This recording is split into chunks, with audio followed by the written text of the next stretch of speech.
ওয়ালাইকুম আসসালাম। মুনতাহামুন। ওকে, আজকে হচ্ছে হিসাব বিজ্ঞানের নীতিমালা ক্লাসটা। তোমাদেরকে আমি একটু আগামী সপ্তাহের রুটিনটা বলে দিই। আগামী সপ্তাহে রবিবারে হচ্ছে accounting solve class, solve class 2 আমি অলরেডি পোস্ট দিয়ে রাখছি।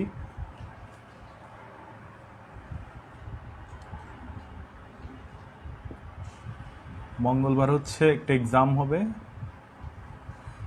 মঙ্গলবার এক্সাম দিচ্ছি না, বৃহস্পতিবার এক্সাম দিই। মঙ্গলবার ম্যানেজমেন্ট দাগানো, ম্যানেজমেন্ট অ্যান্ড ফিন্যান্স। আর যদি আমি ফ্রি থাকি অ্যাকাউন্টিং ক্লাসও নিব।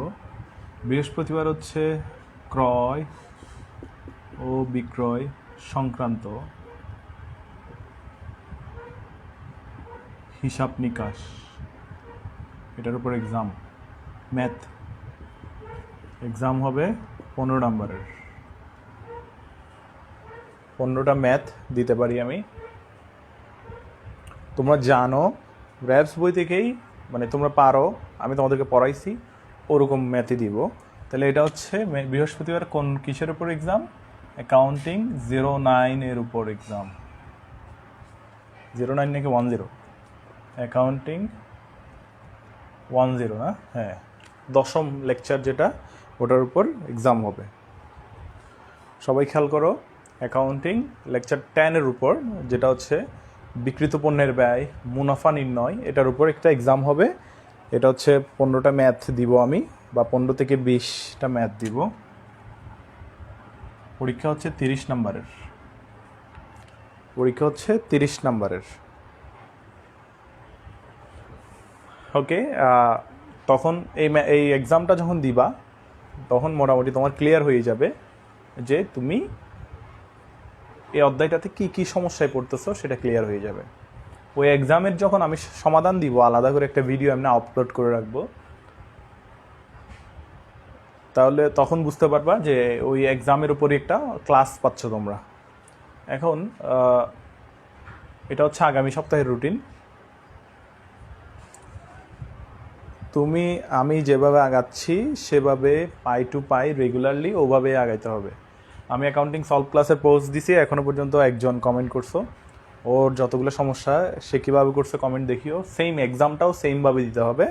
এক্সামটা আমি একটা পোস্ট দিব, কোয়েশ্চেন দিয়ে দিব জাস্ট টাইমে। মনে করো বৃহস্পতিবার 7টা থেকে 8টা পরীক্ষা হবে। 7টায় শিডিউল পোস্ট থাকবে, 7টায় একটা পোস্ট কমেন্ট হবে, এবং 7টায় তুমি পরীক্ষাটা দেওয়া শুরু করবা। পরীক্ষাটা দিয়ে ইয়েস স্যার একটা কমেন্ট করবা। ইয়েস স্যারের রিপ্লাইয়ে তুমি আনসারগুলো ছবি তুলে দিয়ে দিবা। ইয়েস স্যারের রিপ্লাইয়ে আনসারগুলো ছবি তুলে দিয়ে দিবা। আবারও বলতেছি, পরীক্ষা কীভাবে দিবা? পরীক্ষা হচ্ছে আমি যে পোস্টটা দিব সেই পোস্টে ইয়েস স্যার একটা কমেন্ট করবা। এরপরে ওই ইয়েস স্যারের রিপ্লাইয়ে তুমি তোমার পরীক্ষার খাতাটা জমা দিবা।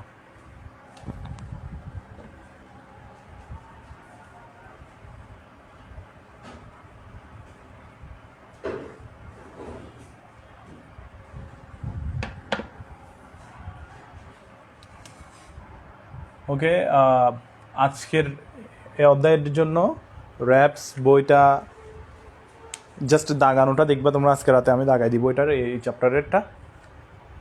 এবং লেকচার 10-এ কিছুই দাগানোর নাই আসলে। লেকচার 9-এ কিছু দাগানোর ছিল, বিপরীত দাখিলা, সমন্বয় দাখিলা, এরকম কিছু ব্যাপার দাগানোর দরকার ছিল ওগুলা। তাহলে লেকচার 9 এবং 11 আমি আজকে ইম্পর্টেন্ট লাইনগুলা দাগায় তোমাদেরকে ছবি দিয়ে দিব। খেয়াল করো একটু যে হিসাব বিজ্ঞানের নীতিমালা, এই অধ্যায়টা পড়তে গেলে আমার কি কি জানতে হবে। ফার্স্টে জানতে হবে হচ্ছে কিছু হিসাব বিজ্ঞানের বডি আছে, অ্যাকাউন্টিং বডি, ওই বডিগুলো সম্পর্কে জানতে হবে। তো আমি ওগুলা লেকচারের শেষে করে বলে দিব, বা ইম্পর্টেন্টগুলো দাগাই দিব। হিসাব বিজ্ঞানের নীতিমালা বলতে কি বোঝায়?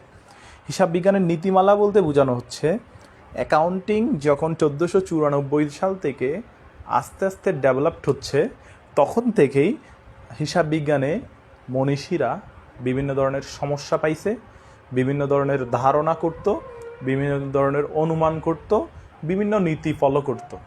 আবারও বলতেছি, তুমি যদি অ্যাকাউন্টিংয়ে একটা সমস্যা পাও, তুমি নিজে নিজে সলভ করার চেষ্টা করো। নিজে নিজে সলভ করার চেষ্টা করে যদি এটা তুমি আইডিয়া করেই সলভ করে ফেলতে পারো, সেটাকে বলা হয় ধারণা। তুমি যদি আইডিয়া করে মানে অনুমান করেই যদি সলভ করতে পারো, সেটার নাম হচ্ছে ধারণা বা অনুমান। কিছু ব্যাপার আছে তুমি কখনোই ধারণা করে সলভ করতে পারবে না, সেটা ফিক্সড মুখস্থ করতে হবে, সেগুলাকে বলা হয় নীতি।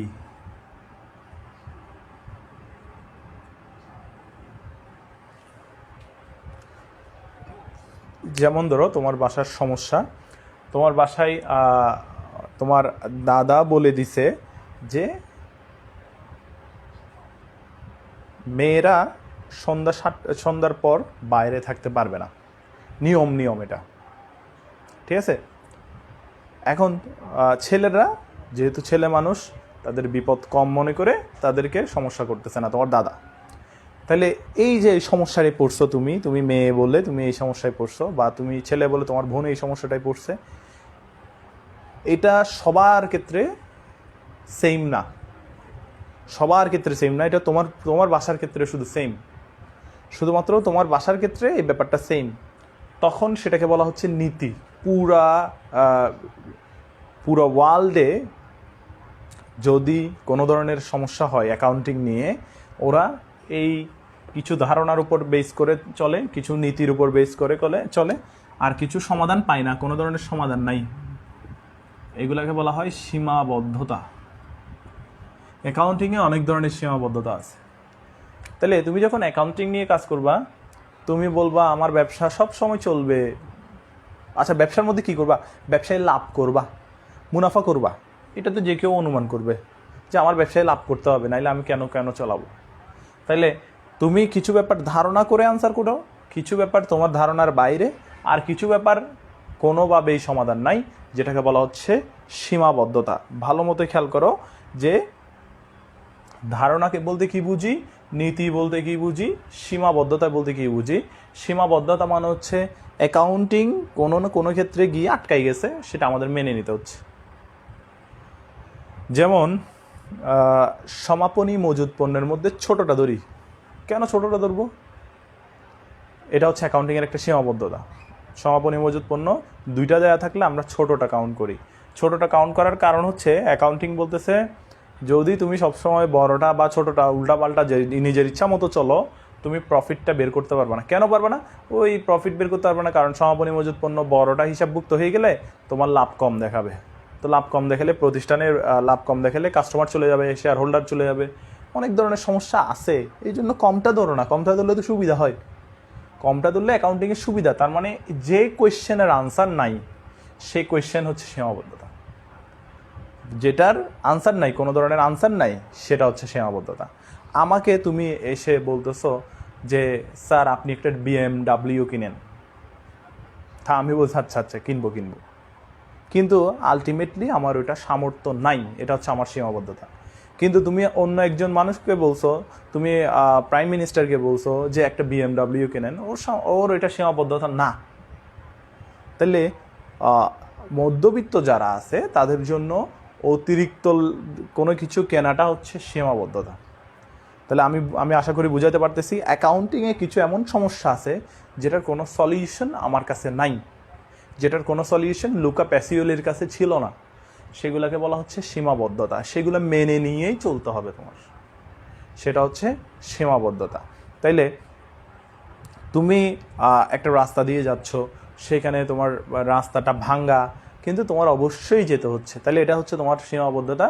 তুমি সীমাবদ্ধতা অতিক্রম করে চলতে হচ্ছে, ওটা নিয়েই চলতে হচ্ছে। অ্যাকাউন্টিংয়েও এরকম কিছু সীমাবদ্ধতা আছে। কিছু ব্যাপার তুমি কখনোই ধারণা করতে পারবে না, আর কিছু ব্যাপার তুমি ধারণা করে চলতে পারবা। যেমন ধরো একটা ধারণা হচ্ছে এরকম,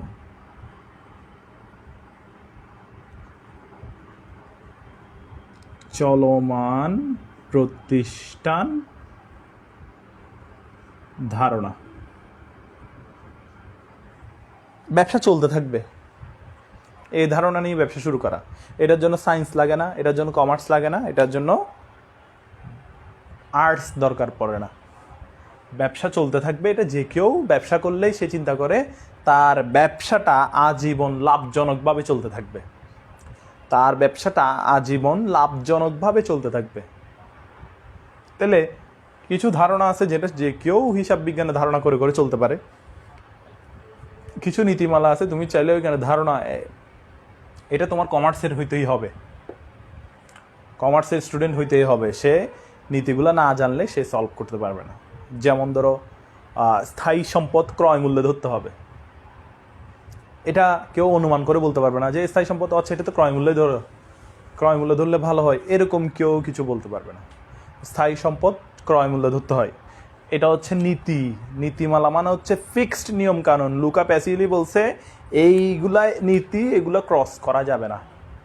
তো আমরা মোটামুটি 4টা ধারণা পাই, ক্র্যাবস বইয়ে আরও ধারণা 1-2টা বেশি, 4টা নীতি পাই আর 4টা সীমাবদ্ধতা পাই।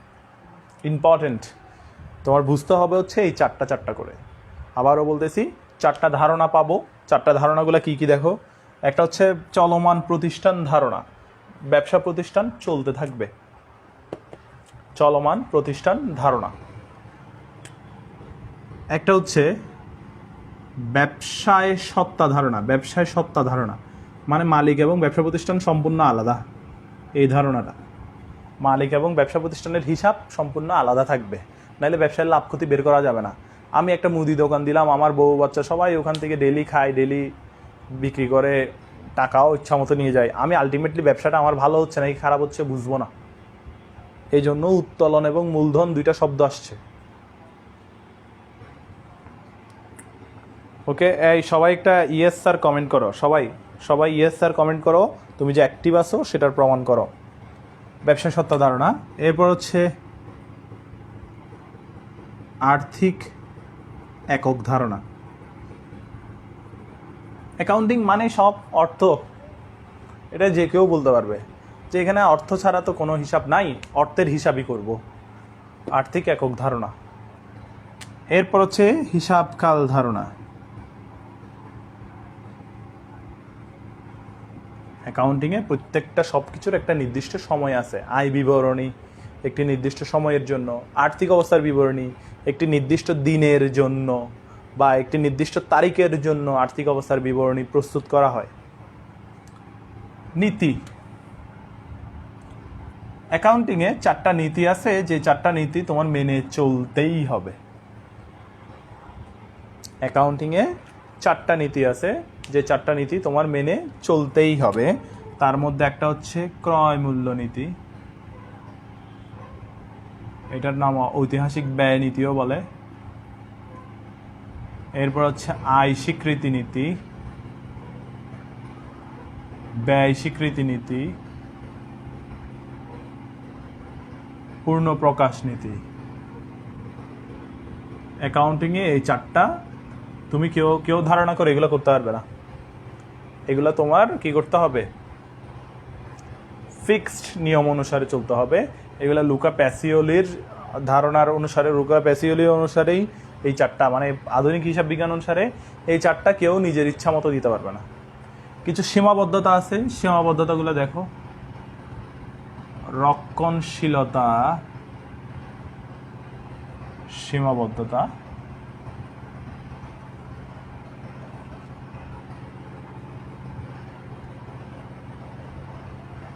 এরপর হচ্ছে তোমার শিল্প নীতি। এরপর হচ্ছে তোমার ব্যয় সুবিধা।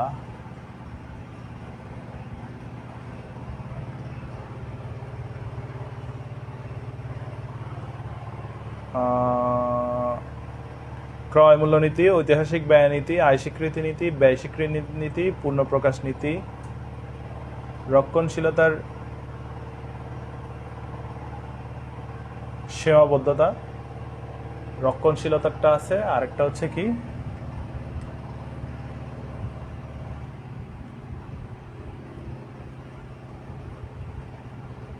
ব্যয় সুবিধা, এটাও দিলাম, ব্যয় সুবিধার তুলনা। ওকে, আরেকটা নীতি আছে আমি বলতেছি এটা দেখে। এখন চলমান প্রতিষ্ঠান ধারণা, ব্যবসায়ী সত্তা ধারণা, আর্থিক একক ধারণা, হিসাবকাল ধারণা, ক্রয় মূল্য নীতি, আয় স্বীকৃতি নীতি, ব্যয় স্বীকৃতি নীতি, তারপর হচ্ছে তোমার পূর্ণ প্রকাশ নীতি, তারপর হচ্ছে রক্ষণশীলতার সীমাবদ্ধতা, তারপর হচ্ছে তোমার শিল্পনীতির সীমাবদ্ধতা, ব্যয় সুবিধার সীমাবদ্ধতা, এই যে আচ্ছা সামঞ্জস্যতার নীতি একটা আছে,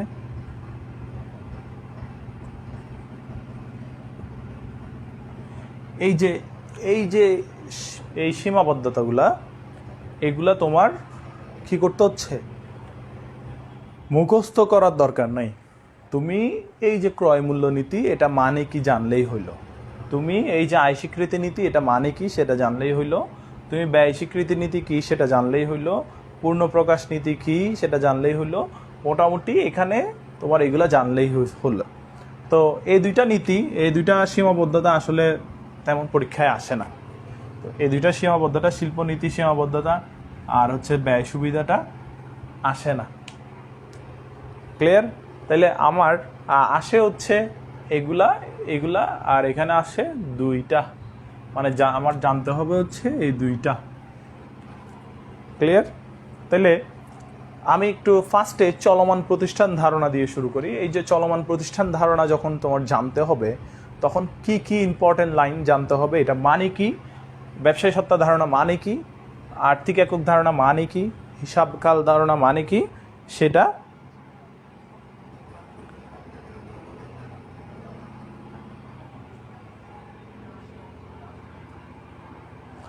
ক্লাস এখন মাগরিবের নামাজের পরপরই শুরু হয়। মাগরিবের নামাজের পরপর মানে হচ্ছে 5:30টার পরপরই, তো এটা 5:45 হয়ে যায় আর কি। ওকে, আমি প্রত্যেকটার, হ্যাঁ তাসমিয়া তাওয়াসুম, আমি প্রত্যেকটার মিনিং বলে দিচ্ছি, প্রত্যেকটার মিনিংও বলবো, প্রত্যেকটা কি কি করে, কি কি কাজ আসে, প্রত্যেকটা থেকে কি কি অবজেক্টিভ আসে সেগুলোও বলবো। আজকের ক্লাস শুধু এই পয়েন্টগুলো নিয়েই।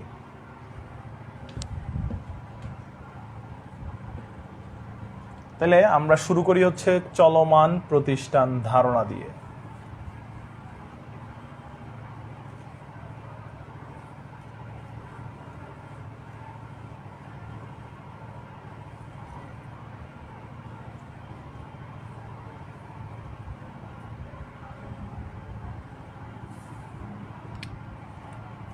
চলমান প্রতিষ্ঠান ধারণা, এটার মানে কি, আমি প্রত্যেকটা ধারণা এখন আগে ধারণাগুলো বলবো, এরপর নীতিগুলো বলবো, এরপর সীমাবদ্ধতাগুলো বলবো। চলমান প্রতিষ্ঠান ধারণা, এটার মানে কি, এটার মানে হচ্ছে ব্যবসা প্রতিষ্ঠান আজীবন লাভজনকভাবে চলবে, এই ধারণাটা হচ্ছে চলমান প্রতিষ্ঠান ধারণা। ব্যবসা প্রতিষ্ঠান আজীবন লাভজনকভাবে চলবে, এই ধারণাটা হচ্ছে কি চলমান প্রতিষ্ঠান ধারণা। এই যে এই ধারণাটা আসছে বলেই প্রথম লাইন হচ্ছে ব্যবসা প্রতিষ্ঠান আজীবন লাভজনকভাবে চলতে থাকবে, এটা হচ্ছে চলমান প্রতিষ্ঠান ধারণা। এই যে এই ধারণাটার কারণে উদ্বৃত্তপত্র বানাচ্ছি আমরা, উদ্বৃত্তপত্র তৈরি করা হয়। কেন তৈরি করা হয়? উদ্বৃত্তপত্র তৈরি করে আগামী বছরের জন্য রাখা হচ্ছে, কারণ ব্যবসা তো চলতে থাকবে। তাহলে উদ্বৃত্তপত্র তৈরি করা হয় চলমান প্রতিষ্ঠান ধারণা অনুসারে, এটা আমি আগেও ইম্পর্টেন্ট দাগাই দিছিলাম। তাইলে উদ্বৃত্তপত্র তৈরি করা মানে হচ্ছে আগামী বছরের জন্য সম্পদ এবং দায়গুলো রেখে দেয়া। এরপর সম্পদ এবং দায়কে ভাগ করছে, সম্পদ ও দায়ের শ্রেণী বিভাগ। ব্যবসা চলতে থাকবে, সেজন্য কিছু স্থায়ী সম্পদ বলা হচ্ছে, কিছু চলতি সম্পদ বলা হচ্ছে, কিছু মুনাফা জাতীয় আয় ব্যয়, কিছু মূলধন জাতীয় আয় ব্যয়। তাহলে আয় ও ব্যয়কেও কি ভাগ করা হয়েছে, আয় ব্যয়কে ভাগ করা হয়েছে কিভাবে? যেগুলো এবছর সুবিধা দিচ্ছে সেগুলোকে মুনাফা জাতীয় আয় ব্যয়, যেগুলো আগামী বছরে সুবিধা দিবে সেগুলোকে মূলধন জাতীয় আয় ব্যয় বলা হয়। তাহলে ব্যবসা চলতে থাকবে বলেই তুমি এই কাজগুলো করতেছো। এরপর অবচয় ধার্য করা হয়। অবচয় কেন ধরা হয়? ওই যে সম্পদটা এই বছরই শেষ না, সম্পদটা আগামী বছরের জন্য থাকবে, পরবর্তী প্রত্যেক বছরের জন্য থাকবে, কারণ ব্যবসা তো চলতে থাকবে। এই জন্য বলে যে ঠিক আছে তুমি যে 10,000 টাকা দিয়ে সম্পদ কিনছো, এই বছর একটা অবচয় ধরো, যেটার নাম হচ্ছে এই বছরের অবচয়, সেটা বাদ দিয়ে আগামী বছরের জন্য সম্পদ কত সেটা রেখে দাও। তাহলে চলমান প্রতিষ্ঠান ধারণা যখন জানবা, হ্যাঁ, তখন তোমার 5টা জিনিস মনে রাখতে হবে। চলমান প্রতিষ্ঠান ধারণা কি? এরপর হচ্ছে উদ্বৃত্তপত্র তৈরি করা হয়, চলমান প্রতিষ্ঠান ধারণা অনুসারে সম্পদকে ভাগ করা হয়, মূলধনকে ভাগ করা হয়, দায়কে ভাগ করা হয়, এগুলা অবচয় ধার্য করা হয়। আরেকটা হচ্ছে স্থায়ী সম্পদ অর্জন মূল্যে বা ক্রয় মূল্যে লিপিবদ্ধ করা হয়, ক্রয় মূল্যে লিপিবদ্ধ করা হয়। কারণ এটা আমি ব্যবসা করার জন্য কিনছি, এটা আমি ব্যবহার করব, এটা আমি ব্যবসা চালানোর জন্য, ব্যবসা প্রতিষ্ঠান চালানোর জন্য স্থায়ী সম্পদ কিনছি, আসবাবপত্র কিনছি, যন্ত্রপাতি কিনছি, ইজারা সম্পদ কিনছি, এগুলা ক্রয় মূল্যে লিখতে হবে। কেন? কারণ ব্যবসা চলতে থাকবে। এখন এই বছর আসবাবপত্র এটার দাম 5,000, এটার দাম 5,000 টাকা, চেয়ারটার দাম। আগামী বছর 2,000 হয়ে গেছে, পরের বছর 0 হয়ে গেছে, এর পরের বছর প্রচলন নাই, আমি কি এটারে মাইনাস করে দিতে পারবো? পারবো না।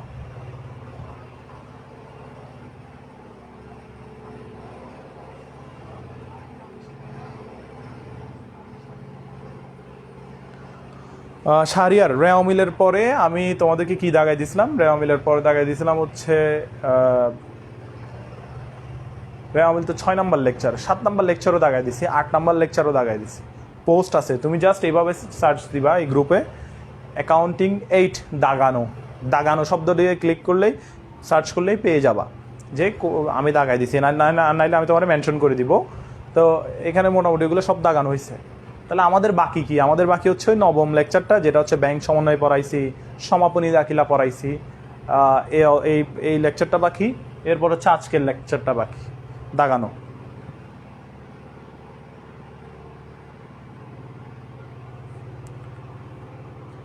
অবশ্যই সবখানে দাগাই দিব, কিন্তু অবজেক্টিভ আমি কখনো দাগাই দিচ্ছি না। অবজেক্টিভ সব তোমরা এক্সারসাইজ করবা, কারণ আমি চাই সিইউতে তোমাদের 35-35 থাকুক, ডিইউতে 16-16 থাকুক। তাহলে চলমান প্রতিষ্ঠান ধারণা বললে 5টা লাইন মনে রাখতে হবে। ব্যবসা চলতে থাকবে বলে লাভজনক উপায়ে চলতে থাকবে আজীবন, এটাই হচ্ছে চলমান প্রতিষ্ঠান ধারণা। তোমার টিচার জিজ্ঞেস করতে পারে চলমান প্রতিষ্ঠান ধারণা বলতে কি বুঝো, ভার্সিটিতে উঠলে ও তখন জিজ্ঞেস করবে। এটাকে ইংলিশে বলে গোয়িং কনসার্ন। ইংলিশে কি বলে? Going concern. তোমার বলতে পারে যে গোয়িং কনসার্ন অ্যাজাম্পশন, মানে ধারণা বলতে কি বুঝো। তোমার বলতে হবে যে স্যার বা ম্যাডাম, ব্যবসা প্রতিষ্ঠান আজীবন লাভজনকভাবে চলতে থাকবে, এটাই হচ্ছে চলমান প্রতিষ্ঠান ধারণা। ক্লিয়ার? ওকে। তাহলে এরপর হচ্ছে উদ্বৃত্তপত্র তৈরি করা হয় কেন? ব্যবসা চলতে থাকবে বলেই আমি আগামী বছরের জন্য কিছু রাখতেছি। সম্পদকে কেন ভাগ করতেছি? কিছু এবছরের সম্পদ, কিছু আগামী বছরগুলোর সম্পদ। অবচয় কেন ধার্য করতেছি? কারণ সম্পদের একটা নির্দিষ্ট ব্যবহার এই বছর দেখাচ্ছি, বাকিগুলা আগামী বছর থাকবে। স্থায়ী সম্পদ ক্রয় মূল্য কেন দেখাচ্ছি? কারণ আমি ব্যবসা চালাবো, এটা চালানোর উদ্দেশ্যে এটা আমার একটা সম্পদ হিসেবে কাউন্ট করতেছি। এই জন্য যে দামে কিনছি সেই দামে আজীবন দেখাবো, সেটাই আমার সবসময় ব্যবসায়ী সম্পদ হিসেবে থাকবে, উঠানামা করবে না। ওকে, নেক্সট চলমান প্রতিষ্ঠান ধারণার পর আমাদের আছে হচ্ছে ব্যবসায় সত্তা ধারণা।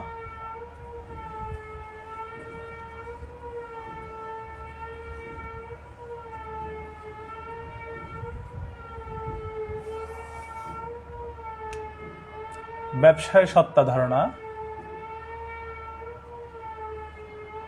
মালিক এবং ব্যবসা প্রতিষ্ঠান আলাদা ও স্বতন্ত্র। মালিক নিজের হিসাব রাখবে, মালিক টাকা দিলে সেটার নাম মূলধন, টাকা তুললে সেটার নাম উত্তোলন।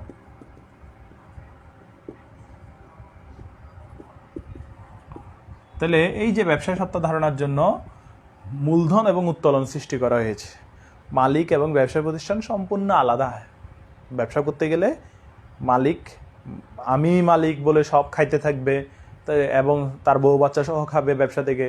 দেখা গেলো আলটিমেটলি ক্ষতি ভরে গেছে, বা নিটলাভটা কি ক্ষতি হয়েছে বোঝা যাচ্ছে না। কেন? কারণ সে নিজেও খাইছে এখান থেকে। ঠিক আছে? তাহলে ব্যবসার হিসাব এবং মালিকের হিসাব আলাদা, এটাই হচ্ছে ব্যবসায় সত্তা ধারণার মূল কথা। আর মূলধন এবং উত্তোলন শব্দটা কেন আসছে? ব্যবসায় সত্তা ধারণা সৃষ্টিকে সমুন্নত রাখার জন্য আসছে।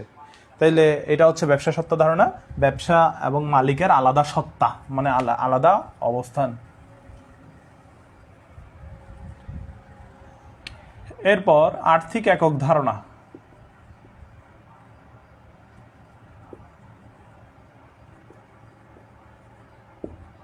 এটার দুইটা কথা, একটা হচ্ছে অর্থের অঙ্কে পরিমাপযোগ্য, অর্থের অঙ্কে পরিমাপযোগ্য ব্যাপারগুলোই হিসাব বিজ্ঞানে আসে, পরিমাপযোগ্য এই ব্যাপারগুলোই হিসাব বিজ্ঞানে আসে, এটা তোমরা জানো।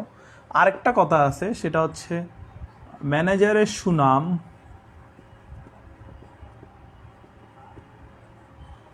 অর্থ দ্বারা পরিমাপযোগ্য নয়, অর্থ দ্বারা পরিমাপযোগ্য নয় বলে হিসাব বিজ্ঞানে আসে না।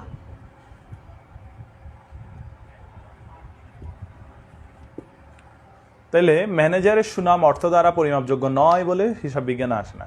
তাহলে আমরা তো অ্যাকাউন্টিং একটা সুনাম দেখি, এটা কি আসলে? এটা ম্যানেজারের সুনাম না, এটা প্রতিষ্ঠানের সুনাম। এটা হচ্ছে প্রতিষ্ঠানের সুনাম। তুমি কেএফসিতে যাচ্ছ, কেএফসির ম্যানেজার ভালো বলে যাচ্ছ না, বা কেএফসির ম্যানেজার অমুক বলে যাচ্ছ না, তুমি কেএফসি প্রতিষ্ঠানটা সুনাম বুঝে যাচ্ছ। তো তুমি বলতে পারো স্যার তাহলে রাজা মামার চা এটা কি? ওখানে ব্যক্তি একজন এবং ওটা এক মালিকানা ব্যবসা, এবং উনি ওই রাজা মামা উনি নিজেকেই প্রতিষ্ঠিত করছে।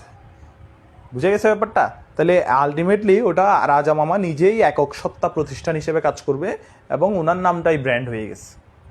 তাইলে আমরা যে কোনো সময় কোনো প্রতিষ্ঠানের ম্যানেজার মারা গেলে একটা আর্থিক ক্ষতি হচ্ছে, কিন্তু সেটা হিসাব বিজ্ঞানে বলা যাবে না। কেন ম্যানেজার মারা গেলে আর্থিক ক্ষতি হচ্ছে? ওই ম্যানেজারটা, মনে করো আমি একটা কোনো প্রতিষ্ঠানের ম্যানেজার, আমি কোকাকোলার ম্যানেজার, আমার সাথে এত লিঙ্ক, আমি খুব ভালো বিক্রি করতে পারতাম, কিন্তু আমার অবর্তমানে আমার ওই প্রতিষ্ঠানের অনেক লস হচ্ছে। কেন? কারণ আমি নাই বলে আমার যারা পরিচিত ওরা আসতেছে না, ঠিক কিনা? যদি এরকম হয় তাইলে আমার কারণে লস হচ্ছে, আমার সুনামের কারণে লস হচ্ছে, এটা অ্যাকাউন্টিংয়ে গ্রহণযোগ্য নয়। মেইনলি ওই প্রতিষ্ঠানেরই অবস্থান খারাপ বলতে হবে। তাহলে আবারও বলতেছি, ম্যানেজারের সুনাম অর্থ দ্বারা পরিমাপযোগ্য নয়। কোনটা অর্থ দ্বারা পরিমাপযোগ্য? ব্যবসায়ের সুনামটা অর্থ দ্বারা পরিমাপযোগ্য। ম্যানেজারের সুনাম অর্থ দ্বারা পরিমাপযোগ্য নয় বলেই অ্যাকাউন্টিংয়ে আসে না। ওকে, এটা হচ্ছে আর্থিক একক ধারণা। এরপর হচ্ছে হিসাবকাল ধারণা। এই ধারণাটা তোমরা মানে এই ব্যাপারগুলো সবগুলা আমরা নিজেরা বুঝি এরকম আর কি। হিসাবকাল ধারণা হচ্ছে প্রতিটি হিসাবের নির্দিষ্ট কাল আছে, নির্দিষ্ট কাল বা সময় আছে। যেমন ধরো দৈনিক প্রস্তুত করা হয় কি? জাবেদা, খতিয়ান। মাসিক প্রস্তুত করা হয় কি? নগদান বই। নির্দিষ্ট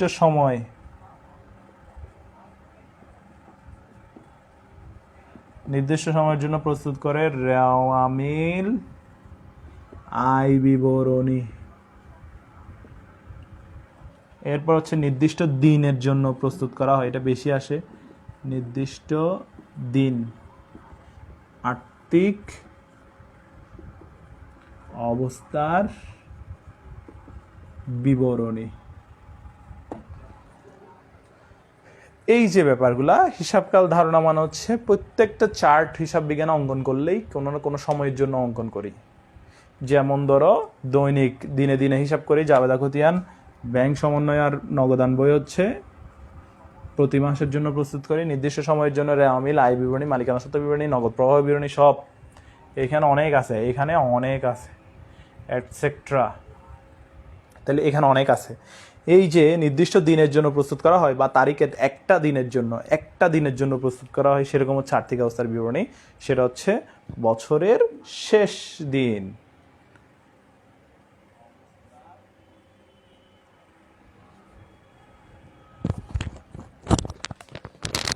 এই যে ব্যাপারগুলা, হিসাবকাল ধারণা মানে হচ্ছে প্রত্যেকটা চার্ট হিসাব বিজ্ঞানে অঙ্কন করলেই কোনো না কোনো সময়ের জন্য অঙ্কন করি।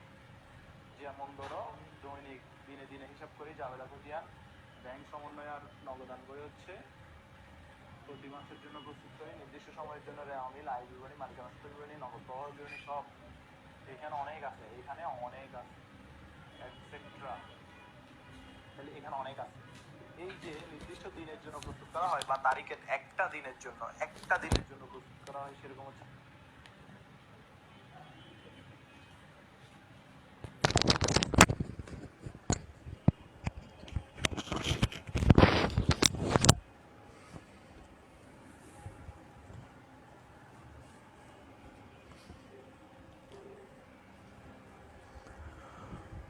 ওকে, তাহলে এটা হচ্ছে আর্থিক একক ধারণা, এটা হচ্ছে হিসাবকাল ধারণা। আমরা 4টা ধারণা নিয়ে আলোচনা করছি। একটা হচ্ছে চলমান প্রতিষ্ঠান ধারণা, একটা হচ্ছে ব্যবসায়ী সত্তা ধারণা, একটা হচ্ছে আর্থিক একক ধারণা, আর একটা হচ্ছে হিসাবকাল ধারণা। হিসাব বিজ্ঞানে যে 4টা জিনিস তুমি অনুমান করেই চলতে পারবা, সেটা হচ্ছে একটা ব্যবসা প্রতিষ্ঠান চলতে থাকবে, এটা যে কেউ অনুমান করে। একটা হচ্ছে ব্যবসা এবং মালিক আলাদা, এটাও তোমরা অনুমান করতে পারো। একটা হচ্ছে আর্থিক একক ধারণা, আর একটা হচ্ছে কি হিসাবকাল ধারণা। অ্যাকাউন্টিংয়ে সব অর্থ দ্বারা পরিমাপযোগ্য হইতে হবে, আর প্রত্যেকটার একটা নির্দিষ্ট চার্ট আছে, সময় আছে।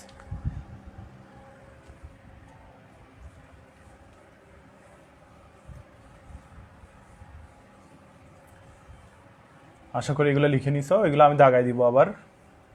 আমরা এখন চলে যাই অ্যাকাউন্টিংয়ের কিছু নীতিমালা আছে, সেখানে আমরা 4টা নীতিমালা সম্পর্কে জানবো, যেগুলো এক্সামে আসে, যেগুলো বইয়ে আছে, ঠিক আছে, সিলেবাসে আছে।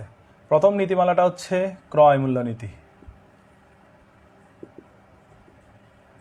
ক্রয় মূল্যনীতি হচ্ছে স্থায়ী সম্পদ ক্রয় মূল্যে লিপিবদ্ধ করতে হবে। এটা অ্যাকাউন্টিং বলে দিছে, করার কিছু নাই, ক্রয় মূল্যে লিপিবদ্ধ করতে হবে। অ্যাকাউন্টিং বলে দিছে তুমি স্থায়ী সম্পদ অবশ্যই ক্রয় মূল্যে লিপিবদ্ধ করবা, এবং এটা চলমানকে কি সমর্থন করে। চলমানকে সমর্থন কেন করে? কারণ চলমানেও এই কথাটা ছিল।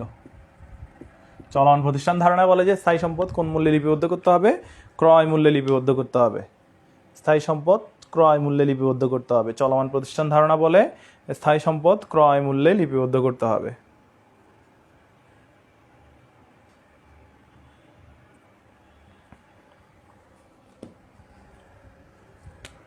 নেক্সট, আয় স্বীকৃতি নীতি।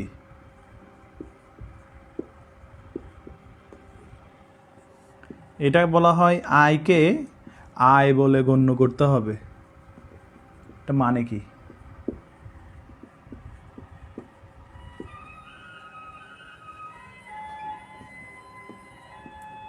এটা গ্যাপ দ্বারা সমর্থিত।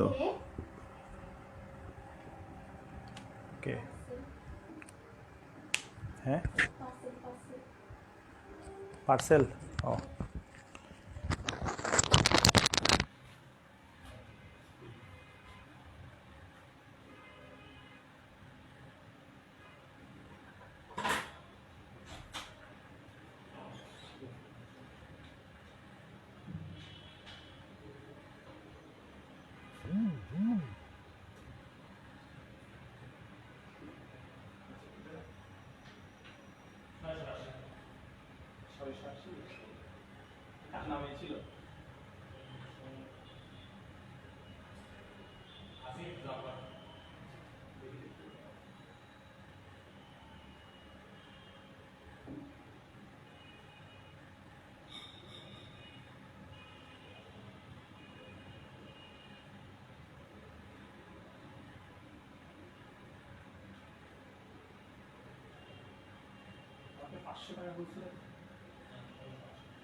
সরি, আমার একটা পার্সেল আসছিল।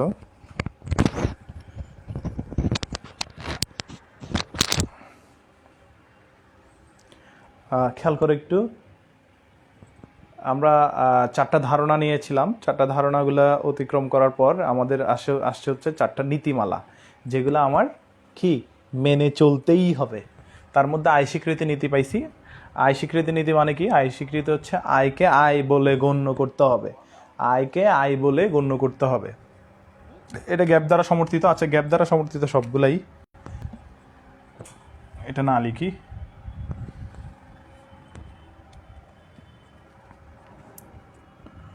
অগ্রিম আয়,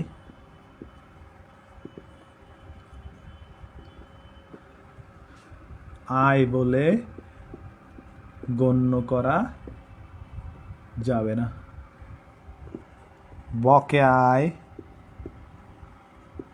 আয় বলে গণ্য করা হবে। এটা মানে কি?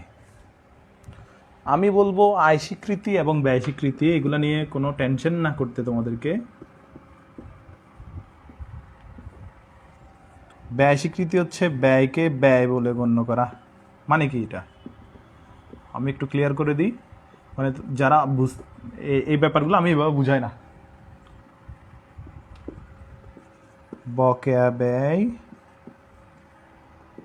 যোগ করা,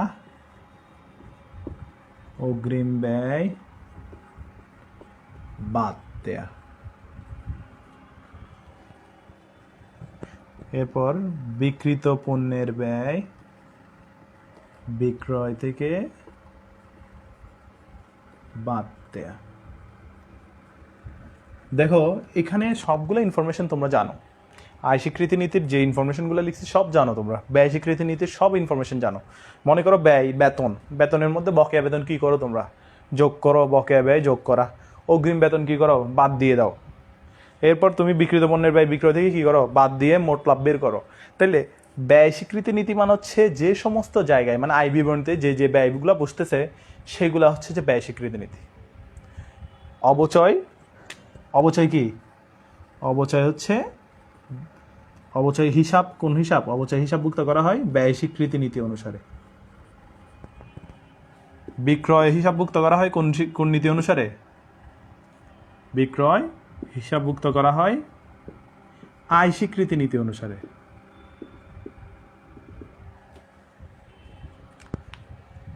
আমি তোমাদেরকে যদি বলি বেতন, বেতন কি? তোমরা বলো ব্যয়। কেমনে ব্যয় বলো?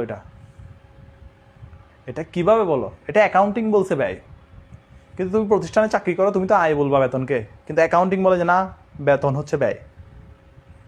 কারণ প্রতিষ্ঠানই তুমি, এখানে তুমিই প্রতিষ্ঠান, তুমি খরচ করবা। তাহলে যে যে সমস্ত আইটেমগুলোকে অ্যাকাউন্টিং বলছে ব্যয়, সেগুলোকে আমরা ব্যয় হিসেবে মুখস্থ করছি। যেমন ধরো বেতন, অবচয়, মণিহারি, এগুলো মুখস্থ কেন করছো? ব্যয় হিসেবে। কারণ ব্যয় স্বীকৃতি দিয়ে দিছে, মানে অ্যাকাউন্টিং বলে দিছে এগুলো ব্যয়। অ্যাকাউন্টিং বলে দিছে বিক্রয় আয়, বিনিয়োগের সুদ আয়, উত্তোলন মালিকানা সত্ত্বের হিসাব, এইভাবে অ্যাকাউন্টিং বলে দিছে। অ্যাকাউন্টিং যেটা বলে দিছে সেটা আমরা মুখস্থ করছি। এবং এখানে এই জন্যই বলতেছে ব্যয়কে ব্যয় বলে গণ্য করা, ব্যয় স্বীকৃতি নীতি। যত ডেবিট আইটেম, যত ক্রয়, অবচয়, বেতন, মণিহারি, অবলোপন যাই দেখতেছো সবগুলো অ্যাকাউন্টিং বলছে বলেই আমরা ব্যয় বলি, আমরা নিজে থেকে বলি না। অ্যাকাউন্টিং বলছে বলে আমরা ব্যয় বলি। বিক্রয়কে অ্যাকাউন্টিং বলছে আয়, সেজন্য আমরা আয় বলি। বিনিয়োগের সুদ আয়, এরপর হচ্ছে ব্যাংক জমা সুদ আয়, শিক্ষানবিশ সালামি আয়, যাকে যাকে অ্যাকাউন্টিং আয় বলছে আমরা সেগুলোকে আয় হিসেবে মুখস্থ করছি। আশা করি বুঝতে পারছো। এবং তোমরা কি করো? শিক্ষানবিশ সালামির সাথে অগ্রিম আয়কে আয় বলে গণ্য করা যাবে না। তার মানে কি? অগ্রিম শিক্ষানবিশ সালামি বাদ দিয়ে দাও না, সেটাকে বলতেছে এটা। বকেয়া শিক্ষানবিশ সালামি যোগ করো, তাহলে বকেয়া আয়কে আয় বলে গণ্য করা হবে। এই জন্য বলা হচ্ছে জাস্ট সমন্বয় দাখিলা মনে রাখলেই আয় স্বীকৃতি নীতি, ব্যয় স্বীকৃতি নীতির যে ইম্পর্টেন্ট লাইনগুলো সেগুলো মুখস্থ। আবারও বলে দিচ্ছি, সমন্বয় দাখিলা যদি মনে থাকে, তোমার সমন্বয়ের ব্যাপারটা যদি মনে থাকে, তো তুমি ব্যয় স্বীকৃতি নীতি কি মনে রাখবা? বেতন কি? বেতন ব্যয়। যেমন ধরো অবচয়, অবচয় হিসাবভুক্ত করা হয়, অবচয় হিসাবভুক্ত করা হয় কোন নীতি অনুসারে? তোমার বলতে হবে ব্যয় স্বীকৃতি নীতি অনুসারে। কিন্তু যদি বলা অবচয় ধার্য করা হয়, তখন বলতে হবে চলমান প্রতিষ্ঠান। একটা হিসাব আর একটা ধার্য। হিসাব মানে হচ্ছে অবচয় আসলে কি আয় নাকি ব্যয়, সেটা হচ্ছে এটা এই অনুসারে। আর ধার্য করা মানে হচ্ছে যে বাদ দিয়ে আসবাবপত্র কমাই ফেলতেছি, সেটা হচ্ছে চলমান প্রতিষ্ঠান ধারণা। তাহলে স্টুডেন্টরাই এটা নিয়ে কনফিউজড হয়ে যায়। স্টুডেন্ট বলে যে অবচয় ধার্য, স্যার তো বলছিল চলমান চলমান চলমান অবচয় অবচয় চলমান অবচয় চলমান, এভাবে মুখস্থ করে ফেলে। কিন্তু পরীক্ষায় আসছে অবচয় হিসাবভুক্ত করা হয় কোন নীতি অনুসারে, তখন তো চলমান নীতি অনুসারে বললে হবে না, তখন বলতে হবে ব্যয় স্বীকৃতি নীতি অনুসারে। আশা করি ক্লিয়ার। অবচয়ের কয়টা কথা? দুইটা কথা। অবচয়ের দুইটা কথা, একটা হচ্ছে কি চলমান প্রতিষ্ঠান ধারণা অনুসারে অবচয় ধার্য করা হয়, আর একটা হচ্ছে অবচয় হিসাবভুক্ত করা হয় হচ্ছে ব্যয় স্বীকৃতি নীতি অনুসারে। অবচয় হিসাবভুক্ত করা হয় হচ্ছে ব্যয় স্বীকৃতি নীতি অনুসারে। সবাই এগুলো একটু লিখে ফেলো। পূর্ণ প্রকাশ নীতিতে চলে যাব আমি।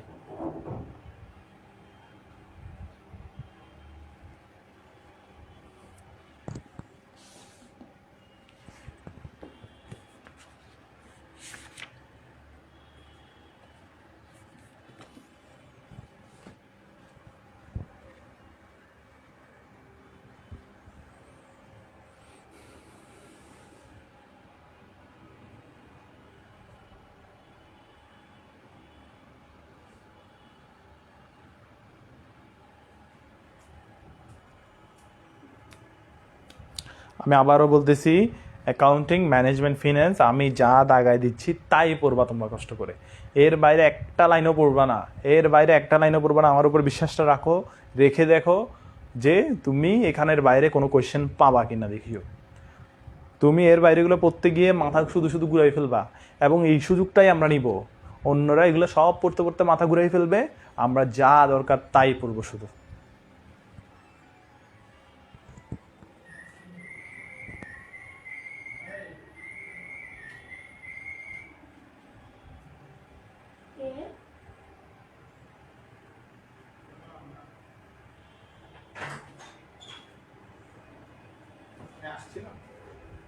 এটা এই সোমা, এটা এটা তোমার মেজাপুকে দিয়ে আসো,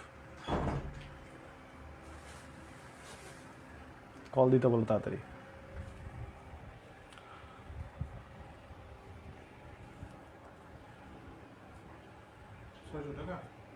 680। হ্যাঁ, ডেলিভারি চার্জ 80।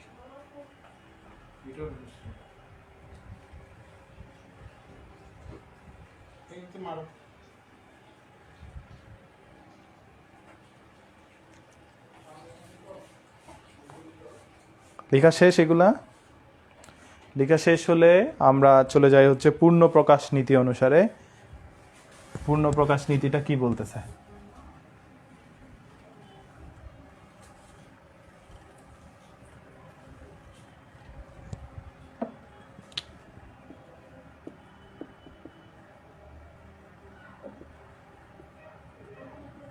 পূর্ণ প্রকাশ নীতি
পূর্ণ প্রকাশ নীতি মানে কি? পূর্ণ প্রকাশ নীতি মানে হচ্ছে সব তথ্য, প্রতিষ্ঠানের সব তথ্য প্রতিষ্ঠানের সুবিধার জন্য প্রকাশ করব। কিরকম দেখো, এগুলো মুখস্থ করতে হবে। পূর্ণ প্রকাশ নীতিতেই বেশি মুখস্থর জিনিস। তুমি ব্যাংকে একটা অ্যাকাউন্ট ওপেন করছো, ব্যাংকে অ্যাকাউন্ট ওপেন করার পর তুমি ব্যাংকে গিয়ে বলতেছো আমার অ্যাকাউন্টে কত টাকা আছে, ব্যাংক বলে যে বলবো না, এরকম যদি কোনো রুলস যদি ব্যাংক বলে যে বলবো না, তুমি কি ওই ব্যাংকে অ্যাকাউন্ট রাখবা না। বা ব্যাংক বলছে যে তো আপনার অ্যাকাউন্টে 10,000 টাকা আছে, হ্যাঁ 10,000 কেমনে, 15,000 টাকা থাকার কথা 10,000 কেন, বা 6,000 টাকা থাকার কথা 10,000 কেন, কার টাকা আমার এখানে ঢুকে রাখছেন, বিভিন্নভাবে প্রশ্নটা আসতে পারে। তখন ব্যাংক কী করলো, শুধুমাত্র 2 টাকা প্রিন্টিং খরচ দিয়ে ওরা তোমার হিসাবটা, ব্যাংক স্টেটমেন্টটা তোমাকে দিয়ে দিল, দেখেন আপনার অ্যাকাউন্টে কত আছে।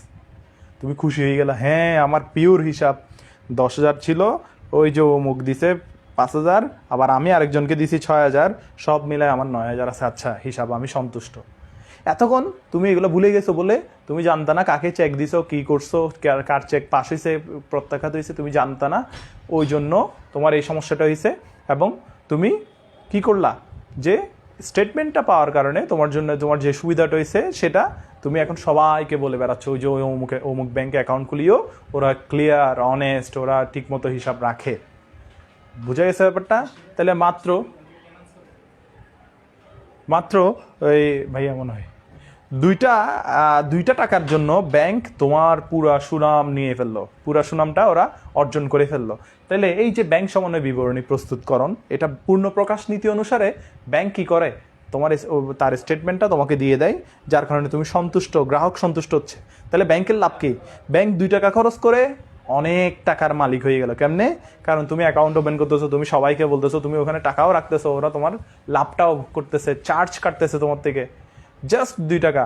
তাহলে প্রদত্ত ব্যয় থেকে প্রাপ্ত আয় বেশি হইলে সেটা প্রকাশ করে দিব, এবং সেটা হচ্ছে পূর্ণ প্রকাশ নীতি। কি কি করি দেখো, সম্ভাব্য দায় ফুটনোট আকারে দিতে হয় উদ্ধৃতপত্রে, জাবেদার ব্যাখ্যা প্রদান কোন নীতি অনুসারে, পূর্ণ প্রকাশ নীতি অনুসারে, মজুদ পণ্য সংরক্ষণ মানে লিফো ফিফো। আমি তোমার বাসায় গেলাম, এই তোমার পণ্য কত, বলে যে স্যার 5,000 টাকার, ওই তোমার কত 7,000 টাকার, কি ব্যাপার, ও বেশি ও ভালো, বলছে না স্যার আমি তো লিফো পদ্ধতিতে লিখছি, ও ফিফো পদ্ধতিতে লিখছে। তাহলে ওইটা যদি বলে দাও তখন আমি ভালো খারাপ নির্ধারণ করতে পারবো। অবচয় মূল্যায়ন পদ্ধতি, তুমি সরলরেখিকে ধরছো, তোমার অবচয় বেশি আসছে, আরেকজন ক্রমহ্রাস মানে ধরছে, তার অবচয় কম আসছে। তাহলে আমি যদি সেটা না জেনে যদি নির্ধারণ করে ফেলি যে ও ভালো ব্যবসায়ী, ও খারাপ ব্যবসায়ী, তাহলে খারাপ হচ্ছে না? এই জন্য পূর্ণ প্রকাশ নীতি অনুসারে অবচয় কোন পদ্ধতি ধার্য করছো সেটা বলে দিতে হবে। ব্যাংক সমন্বয় প্রস্তুতকরণ, তাহলে পূর্ণ প্রকাশ নীতি অনুসারে অ্যাকাউন্টিং বলতেছে অবশ্যই তোমার এই কোনটা কোন নিয়ম নীতি ফলো করছে সেটা বলে দিতে হবে, না হইলে আমরা ভুল বুঝবো, ভুল বুঝে অ্যাকাউন্টিং ইনফরমেশন রং হয়ে যাবে। এটা হচ্ছে পূর্ণ প্রকাশ নীতি অনুসারে, এগুলো মুখস্থ করতে হবে, আমি দাগাই দিব, যদিও যদি বই এতগুলো না থাকে সেজন্য তোমরা লিখে ফেলো কষ্ট করে। আমরা চলে যাব হচ্ছে সীমাবদ্ধতা।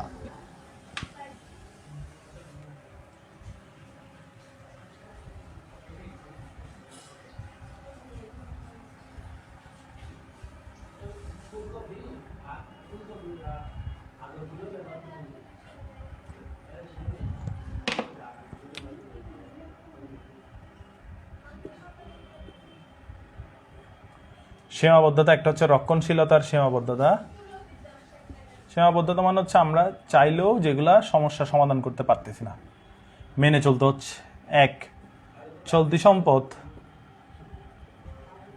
কম মূল্যে নির্ধারণ। তোমরা সমাপনী শিখছো না, আজকে শিখলা ডিরেক্ট চলতি সম্পদ কম মূল্যে হিসাবভুক্ত করতে হবে।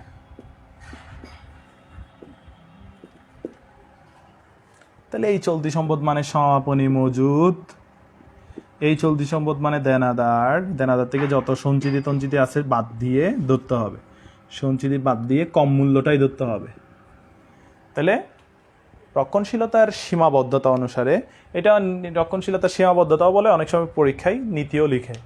রক্ষণশীলতার সীমাবদ্ধতা মানে কি, যেগুলো আমি চাইলেও অতিক্রম করতে পারতেছি না, আমার একটু রক্ষণশীল হইতে হচ্ছে, কনজারভেটিভ হইতে হচ্ছে।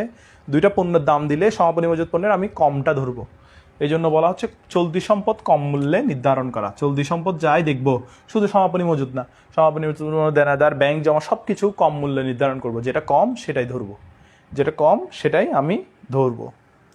এরপর আরেকটা হচ্ছে সামঞ্জস্যতা বা বস্তুনিষ্ঠতার নীতি। এটা সামঞ্জস্যতা বা বস্তুনিষ্ঠতার সীমাবদ্ধতা। বস্তুনিষ্ঠতার সীমাবদ্ধতা সেটা হচ্ছে ছোট সম্পদকে খরচ হিসেবে লিপিবদ্ধ করা। ছোট সম্পদকে খরচ হিসেবে লিপিবদ্ধ করা। যেমন ধরো লোহার স্কেল কত টাকা? 20 টাকা। অ্যাকাউন্টিং বলতেছে লোহার স্কেল তো মূলধন জাতীয়, 5 বছর না 10 বছরও টিকবে লোহার স্কেলটা। একটা জিনিস অ্যাকাউন্টিং যখন বলে যে একের অধিক বছর টিকবে সেটাকে স্থায়ী সম্পদ বলে। এখন তুমি বলতেছো লোহার স্কেল তো তাহলে স্থায়ী সম্পদ হয়। লোহার স্কেল 20 টাকা দামের একটা লোহার স্কেলের হিসাব রাখতে, 100 বছর হিসাব রাখতে এই যে লোহার স্কেল নিয়ে আলাদা একটা কলাম করবা, এটাও তো 20 টাকা থেকে ওই হিসাব রক্ষককে আলাদা টাকা দিতে হবে। ও বলবে যে আমি লোহার স্কেল থেকে শুরু করে আসবাবপত্র সব হিসাব রাখি, আমার বেতন বাড়াই দাও। অথচ 20 টাকা দামের স্কেল ওর বেতন বাড়াইতে হচ্ছে মাসে 1000 টাকা 2000 টাকা এইভাবে বাড়াই দিতে হচ্ছে। এই জন্য অ্যাকাউন্টিং বলে যে কিছু করার নাই, এটা আমাদের সীমাবদ্ধতা, এটা আমরা চাইলেও অতিক্রম করতে পারতেছি না। তো আমরা কি করতে পারি? আমরা ছোট সম্পদগুলোকে খরচ হিসাবে ধরতে পারি, স্টেশনারি নাম দিয়ে খরচ, এটা আর স্থায়ী সম্পদের মধ্যে আসবে না। এবং তারা এমনও মূল্য নির্ধারণ করে দিচ্ছে যে এত লাখ টাকার উপরে হইলে আমি হিসাব রাখবো, বা এত 100 টাকার উপরে হইলে আমি হিসাব রাখবো, নাহলে সেটা মনিহারি। স্টেপলার মনিহারি নামে, অথচ স্টেপলার কিন্তু 1 বছর না 1 বছরের অধিক সময় টিকে। যে সমস্ত জিনিসগুলো 1 বছরের অধিক সময় টিকে সেগুলো চলমান প্রতিষ্ঠান ধারণা অনুসারে সেগুলো হচ্ছে মূলধন জাতীয় সম্পদ। ক্লিয়ার? আশা করি এই দুইটা ক্লিয়ার। যদি এই দুইটা ক্লিয়ার হয় তোমাদেরকে আরেকটা কথা বলি। আচ্ছা, এটা হচ্ছে মনিহারি, এটার উদাহরণ হচ্ছে মনিহারি। হ্যাঁ, ওকে, এটা যদি ক্লিয়ার হয়, তোমার আরও দুইটা সীমাবদ্ধতা ছিল। একটা ছিল ব্যয় সুবিধা তুলনা, আর একটা হচ্ছে শিল্পনীতি। অ্যাকাউন্টিং দুইটা ব্যাপারে আরও দুইটা ব্যাপারে আটকানো। কীরকম? তুমি একটা মিনারেল ওয়াটার খাচ্ছ চকবাজারে 15 টাকা দিয়ে। কত টাকা দিয়ে? 15 টাকা দিয়ে। তুমি সি ওয়ার্ল্ডে গেছো, same mineral water ma'am, same company, same date, same manufacture date. Mineral ওয়াটারটার দাম কত? মিনারেল ওয়াটারটার দাম হচ্ছে 30 টাকা। অ্যাকাউন্টিং বলে আমাদের কিছুই করার নাই, ব্যয় সুবিধা তুলনা করতেছে। দেখো, আমি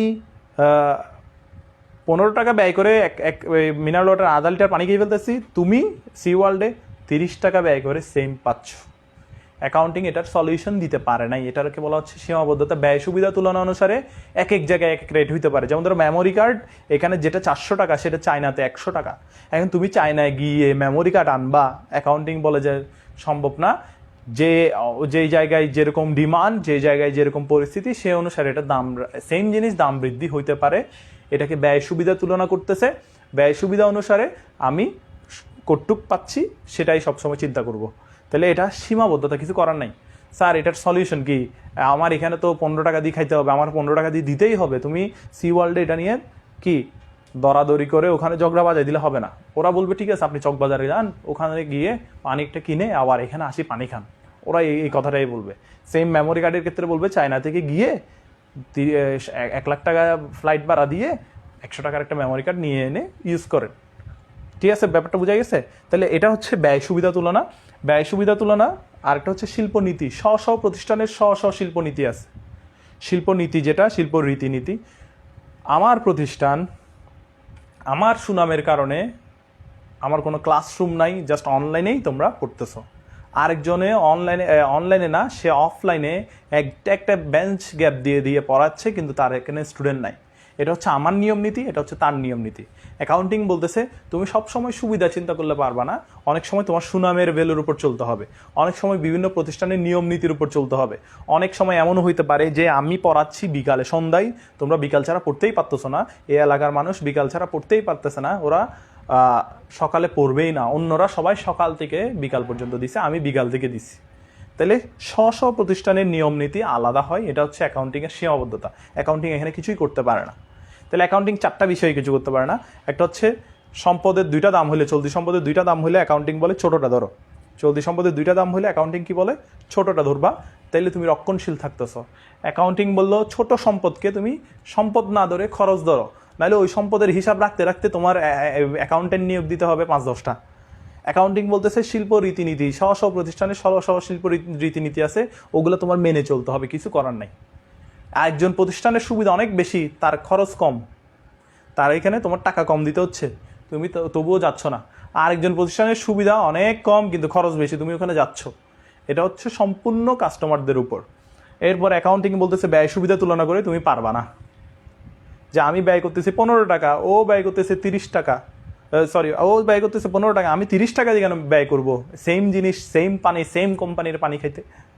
বুঝে গেছে ব্যাপারটা? তখন অ্যাকাউন্টিং বলে যে স্থানভেদ এটা ভিন্ন হইতেই পারে, কিছু করার নাই। এই কিছু করার নাইগুলো হচ্ছে সীমাবদ্ধতা। তোমাকে আমি একতলায়, একটা 6 তলা বিল্ডিংয়ে বললাম যে দেখি 10 তলায় উঠো, তো তুমি বলবো কীভাবে 10 তলায় উঠবো? ঠিক আছে, এখানে তো 10 তলাই নাই। বুঝে গেছে ব্যাপারটা? অনেকটা এরকম যে সীমাবদ্ধতা বলতে বোঝানো হচ্ছে যে আমি অ্যাকাউন্টিংয়ের মধ্যে থাকতে চাইলে কিছু ব্যাপার সলিউশন কখনোই পাবো না, সেগুলোকে বলা হচ্ছে সীমাবদ্ধতা। তাহলে আজকে আমরা 4টা ধারণা শিখছি যেগুলো অ্যাকাউন্টিংয়ে তুমি ধারণা করে করে চলতে পারবা। তুমি না, সায়েন্স, কমার্স, আর্টস, যে জীবনে পড়ালেখা করে নাই সেও বলবে ব্যবসা সবসময় লাভের জন্য করি, এটা একটা ধারণা। এরপর সে বলবে মালিক এবং ব্যবসার হিসাব আলাদা রাখতে হবে, এটা যে কেউ বলবে, নাহলে তো আমি দোকান দিয়ে আমি যদি চলি হবে না। সে বলবে সব কিছুর একটা সময় আছে, তাহলে আর্থিক হিসাবকাল ধারণা। সে বলবে অ্যাকাউন্টিং মানেই অর্থ, টাকার কথাবার্তা। তাহলে এই 4টা ধারণা যে কেউ ধারণা করতে পারে। নীতি, 4টা নীতি যে কেউ ধারণা করতে পারবে না, অবশ্যই পিওর কমার্সের স্টুডেন্ট লাগবে এবং সে এসএসসি পাস করে ফেলতে হবে, তখন সে 4টা নীতি মুখস্থ হবে তার। কীরকম? বেতন হচ্ছে ব্যয়, অন্য সবাই বলবে না কেন বেতন ব্যয়, বেতন তো আয়। বুঝে গেছে ব্যাপারটা? তাহলে বেতন ব্যয় মানে হচ্ছে ব্যয় স্বীকৃতি নীতি, বিক্রয় আয় মানে হচ্ছে আয় স্বীকৃতি নীতি। এরপর হচ্ছে ক্রয় মূল্য, স্থায়ী সম্পদ ক্রয় মূল্য ধরতে হবে, কেন? কারণ আমার ব্যবসার মধ্যে এটা ইউজ করবো সেই জন্য। এরপর হচ্ছে তোমার পূর্ণ প্রকাশ করতে হবে, সব কিছু প্রকাশ করে দিতে হবে, নাইলে আমাকে সবাই ভুল বুঝবে। নীতি, এগুলো অ্যাকাউন্টিং ঠিক করে দিস। আর সীমাবদ্ধতা, তোমরা এগুলা এই লেকচার 11-এর টপিক দাগানোটা পেয়ে যাবা। আজকে এটুকুই, জাস্ট এগুলো লিখে নাও, যা লিখছি তাই আমি দাগাই দিব। লেকচার 9ও দাগাই দিব, লেকচার 9 এবং 11 আজকেই পাবা।